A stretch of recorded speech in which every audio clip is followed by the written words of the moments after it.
Hello, my dear students and friends. Welcome to Batham class. आइए आइए height and distance की series में क्वेश्चनों को डिस्कस करते हैं। सबसे पहला question, an observer 1.5 metre tall is 28.5 metre away from a chimney. एक ऑब्जर्वर है जो कि 1.5 मीटर उसकी हाइट है और वो एक चिमनी से 28.5 मीटर की दूरी पर है। ठीक है, दूरी पर है। तो इस चीज को ड्रॉ कर लेते हैं। तो एक चिमनी है हमारे पास और उससे कुछ दूरी पर क्या है, एक ऑब्जर्वर है जिसकी हाइट कितनी दे रखी है, हाइट दे रखी है 1.5 और 28.5 मीटर वो क्या है, अवे है from the chimney. The angle of elevation of A top of the chimney from his height from his eyes is 40। अब आइज तो उसकी यहाँ पर होगी, कॉमन सी बात है। तो यहाँ से जब हमने टॉप को देखा तो हमें ये देखा कि हॉरिजॉन्टल से जो एंगल बनना है वो बनना है 45 डिग्री। तो what is the height of the chimney, वो पूछ रहे हैं चिमनी की हाइट बताओ। तो हमने चिमनी की हाइट मान ली बेस से एच है। तो ए ये हो गया, बी ये हो गया, सी ये हो गया, डी ये हो गया और एल ये हो गया। ठीक है, तो अब बहुत ही कॉमन सा एक छोटा सा रूल है, जितने एंगल उतनी बार आपको टेन या साइन या कॉस लेना होगा। तो आप एक ही एंगल देख पा रहे हैं, तो हम यहाँ लिखेंगे एंगल एल सी बी और इसमें आप देखिए ये 45 है। तो इसी में ही लगना है ट्रिग्नोमेट्रिकल रेशियो का कॉन्सेप्ट। तो हम यहाँ पर क्या लिखें, 10 लिखें तो 10 ही लिखना पड़ेगा क्योंकि बी सी और एल सी की बात होगी। तो हम यहाँ लिखेंगे 10 45 is equal to B C upon L C. तो 45 की वैल्यू तो आप जानते हैं 1 होता है, तो B C is equal to कितना हो गया, एल सी। तो बी सी जो है वो एल सी के बराबर है। अब बी सी कितना है, अब बी सी कितना है, तो बी सी तो अभी हम चलिए बी सी को बी सी रखते हैं और एल सी आप देखिए तो आपको दिखेगा 28.5। अब बी सी की वैल्यू अगर हम देखें तो पूरी हाइट कितनी थी, h, और उसमें से सी आपको सब्ट्रैक्ट करना पड़ेगा। तो 1.5 हो गया, तो ये आया 28.5 और यहाँ से h बराबर कितना आ गया 28.5 प्लस 1.5 और ऐड कर देंगे, ये 0 9 1 10 और 2 1 3। तो कुल मिला के ये जो निकलेगा वो आ जाएगा आपका 30 मीटर। तो ये बहुत ही छोटा सा और इम्पॉर्टेंट क्वेश्चन मैंने आपको यहाँ डिस्कस किया, जिसमें आप ये देख पा रहे हैं कि जिसको इसका आंसर आएगा वो कितना आएगा 30 मीटर। इसमें सीखने वाली बात बस इतनी है कि इसमें जो हाइट दे रखी है उसके ही टॉप पर आइस होगी और वहां से ही जितने एंगल उतनी बार आप 10 साइन या कॉस लेंगे, बस ये आपको याद रखना। तो आइए अगला क्वेश्चन देखते हैं।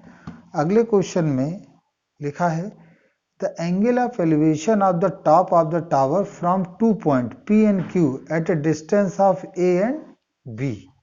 तो सबसे पहले तो हम एक टावर बना लेते हैं। तो ये हमारे पास एक टावर है, ठीक है बच्चों, A और B। इन्होंने कहा कि 2 पॉइंट हैं इसके ग्राउंड पर।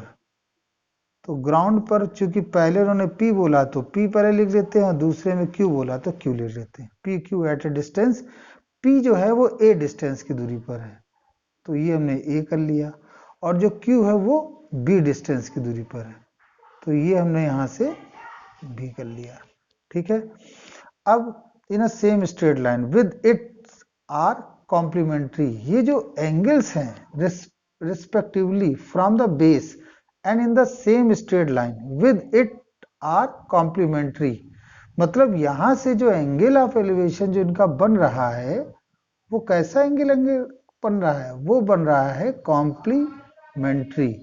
कॉम्प्लीमेंट्री का मतलब हो गया कि अगर एक थीटा है तो दूसरा 90 माइनस थीटा होगा। क्यों, क्योंकि कॉम्प्लीमेंट्री एंगल का जो सम होता है वो 90 डिग्री होता है। तो यहाँ पे आपने देख लिया कि जो एंगल बन रहा है, एंगल ऑफ एलिवेशन यहाँ से, वो जो है वो है कॉम्प्लीमेंट्री। तो ये हमने बना दिया। तो पूछ रहे हैं हाइट ऑफ द टावर बताइए। मेरा पुराना नियम क्या है? पुराना नियम सिंपल कहता है जितने एंगल उतनी बार आप जितने जितने ट्रायंगल होंगे, जितने एंगल होंगे उतने बार आप साइन या कॉस लेंगे। तो सबसे पहले तो हम ए बी पी की बात कर लें। तो इसमें हम लिखेंगे tan theta is equal to H upon A, perpendicular upon base.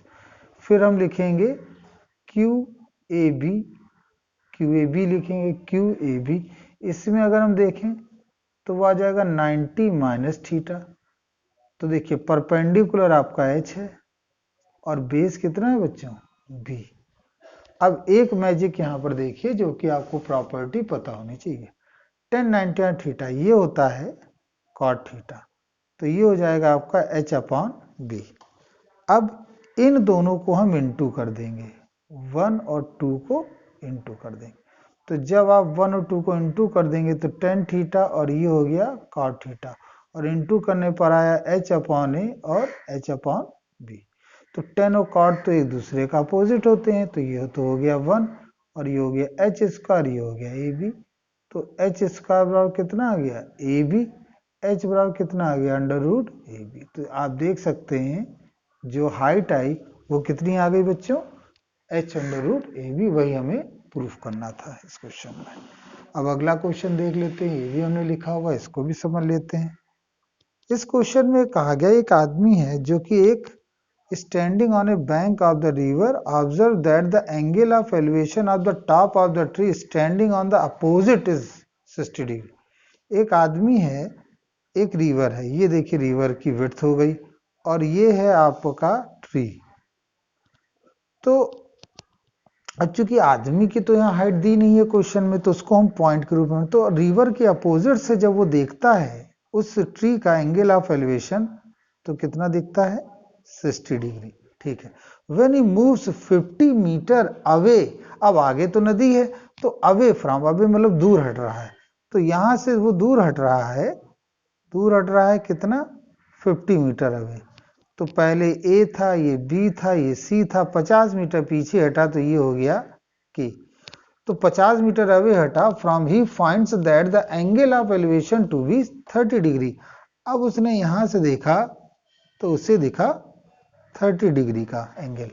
तो अब प्रश्न ये है पहला, विड्थ ऑफ द रिवर बताओ। हमने मान ली विड्थ ऑफ द रिवर है x, और फिर उन्होंने कहा हाइट ऑफ द ट्री बताओ, तो हमने मान ली हाइट ऑफ द ट्री है h। ये मान, तो अब हम इन दोनों को सॉल्व करना पड़ेगा। और दो देखिए, दो एंगल हैं, दो इक्वेशन है। देखो बहुत सिंपल सा कॉन्सेप्ट है बच्चों, दो एंगल दो इक्वेशन। तो एक बार एंगल एल पी ए ले लेंगे, तो इसमें हम लिखेंगे tan 60। क्यों ले रहे हैं? क्योंकि हमें परपेंडिकुलर और बेस के बारे में बात करनी है। और दूसरा हम ट्रायंगल एल बी के ले लेंगे, और इसमें हम लिखेंगे tan 30 is equal to H upon 50 plus x.